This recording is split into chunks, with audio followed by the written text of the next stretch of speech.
Alright, magandang hapon na ho sa lahat natin ng mga viewers, Luzon, Visayas at Mindanao all over the world. Welcome naman sa ating panibagong video, panibagong reaction, mga ka-action, mga kakamping. So pag-usapan lang ho natin ito si Vice President Sara Duterte. So ito ho mga ka-action, may pakiusap na siya sa atin na mga taong bayan. Mukha yatang problemado na ho ito mga ka-action, mga kakamping. O ano mga DDS, kaya nyo pa kaya ipagtanggol itong inyong iniidolo na si Sara Duterte? So alam naman po natin, may mga nagsampa ng reklamo laban sa kanya. At aside from that, yung expose pa ni Madriaga. Yun ang kaabang-abang mga ka-action, mga kakamping. So ayon kasi dito sa post ng Abante News, ayan, nakikita nyo po yun ha.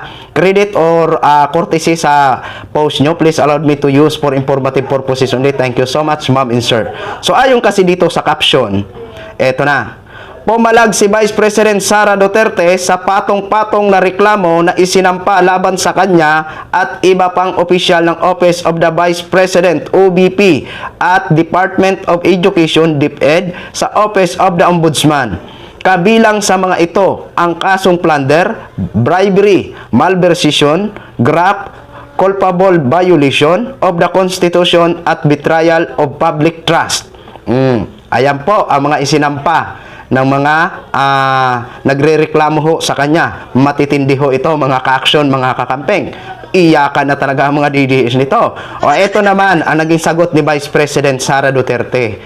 Kumbaga may pakiusap sa atin na taong bayan. O ayon dito kasi sa kanya, dito sa may picture niya, ito. Hinihikayat ko ang ating mga kababayan na maging mapanuri at huwag basta magpapadala sa mga paninira. Hindi ito tungkol sa paghaharap ng katotohanan. Ito ay tungkol sa pagtakip ng nakawan sa kaban ng bayan na hanggang ngayon ay walang nananagot. Yan po ang naging sagot o pakiusap ni Vice President Sara Duterte. Maging mapanuri daw ho tayo. Alam nyo, Vice President, ang gagawin mo, harapin mo yan. Kailangan mo talaga yan harapin nang malaman ng taong bayan kung ano ang katotohanan. Ngayon, kung malinis ka man sa likod ng mga di umano'y isinampa na reklamo sa'yo, di very good. Dahil ang habol namin dito, katotohanan. Di ba? Katotohanan, Vice President. Dahil pera po yan, galing sa amin ng mga taxpayer. Dugo at pawis po ang pinuhunan namin yan. Kaya may karapatan ho kami na malaman kung ano ang katotohanan. Di ba? Regarding dyan sa mga panawagan mo na maging mapanuri o yung mga DDS ang pagsabihan nyo, kami na mga kakamping at mga loyalista, marunong ho kami kung ano ang tama at mali. Kami handa ho kaming makinig. Hindi ka pa namin hinuhusgahan. Pero ang pakiusap namin, harapin mo yan. Dahil ang gusto namin, katotohanan. Di ba? Talagang ang mga DDS dyan, mga ka-action, grabe ho ang mga sinasabi nila. Pamumuliti ka lang daw. Yan naman talaga ang madalas natin naririnig sa kanilang excuse me. Yan naman talaga ang madalas natin naririnig sa kanila, sa kanilang mga taga-suporta. Kapag may mga expose laban sa kanilang iniidolo, may mga nag-file ng reklamo laban sa kanilang iniidolo, sasabihin, pamumuliti ka, paninira. Di ba? Hindi ba pwedeng yung sabihin na gaya ng sinasabi namin na kailangan natin malaman ang katotohanan? Hindi ba sumasagi sa inyo ang salitang katotohanan? Granting na halimbawa iniidolo nyo si Vice President.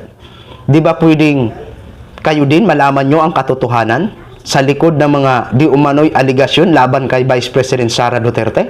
Di ba? Kasi iniidolo nyo yan eh. Dapat kailangan maging proud kayo. Kaya, yan ang magiging way nyo para maging proud kayo, kayo mismo manawagan na sagutin ni Vice President itong mga di umano'y aligasyon laban sa kanya. Diba? Para maging malinis ang kanyang pangalan. Hindi yung sasabihin nyo agad, pamumuliti ka, paninira. Paninira ba yung may nagsampa ng reklamo? Kasi kung walang nagsampang reklamo, wala sanang kakaharapin si Vice President. Ang problema, kapag may nagrereklamo sa'yo, kailangan mo talaga harapin yan. Di ba? O, yun lang ho, mga ka-action, mga kakamping, no. Gin-share ko lang ho sa inyo yan. Maraming salamat po sa lahat natin ng mga viewers, Luzon, Visayas, at Mindanao, all over the world. Ako po, ang inyong lingkod, sila Action Man. Have a good day, everyone!